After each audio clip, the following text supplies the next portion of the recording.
से रमेश बोल पड़ता है। क्या बात है सुमन, मैं कितनी देर से तुम्हें फोन मिला रहा हूँ। जब से तुम्हारे बुढ़े ससुर ने मुझे देखा है तब से तुमने मुझसे मिलना ही बंद कर दिया। अरे उस बुढ़े को मारकर फेंक क्यों नहीं देती? और तुम कह रही थी कि तुमने अपने पति महेश को बुलाया है। अरे कुछ तो खबर देती, तुमसे मिले बिना मुझे चैन नहीं पड़ रहा है। मुझे तुमसे आज ही मिलना है, अब मैं तुम्हारे बिना नहीं रह सकता। तुम आज शाम को ही मुझसे मिलने आ रही हो बस। रोशन जैसे ही फोन रखता है, महेश थोड़ी देर के लिए सदमे में आ जाता है। उसने वो सब अपने कानों से सुन लिया था जिसके ऊपर वो कभी भी यकीन नहीं करना चाहता था। तुम आवाज लगा रहे थे, किसका फोन था? तुम्हारे आशिक रोशन का। क्यों, घबरा क्यों गई सुमन? मुझे सारी सच्चाई पता चल चुकी है। मैंने तुम्हारे कहने पर अपने पिता को घर से बाहर निकाल दिया। मैं तुम्हें अब इस घर में नहीं रहने दूंगा। निकल जाओ मेरे घर से और मेरी जिंदगी से हमेशा हमेशा के लिए।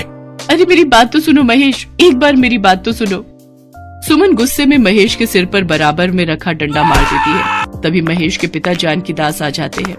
इंस्पेक्टर साहब, मेरी बहू मेरे बेटे को जान से मारना चाहती थी। इसे ले जाइए और ऐसी सजा दीजिए कि आज के बाद ये किसी का भी घर बर्बाद ना करे। मुझे छोड़ दो महेश, मुझे माफ कर दो। इसे ले जाइए इंस्पेक्टर साहब। पिताजी मुझे माफ कर दीजिए, मैंने आपके साथ बहुत बुरा सलूक किया। सुमन को पुलिस पकड़कर ले जाती है। पुलिस रोशन की तलाश में बहुत दिनों से थी। रोशन को भी पकड़ लिया जाता है। वो एक नामी बदमाश था। उसके बाद महेश अपने पिता को लेकर शहर आ जाता है।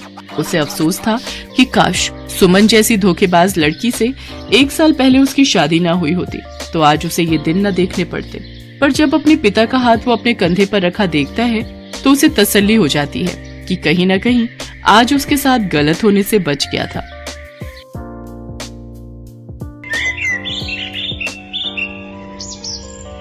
श्यामपुर में औरतों के लिए सिर्फ एक ही दर्जी की दुकान थी।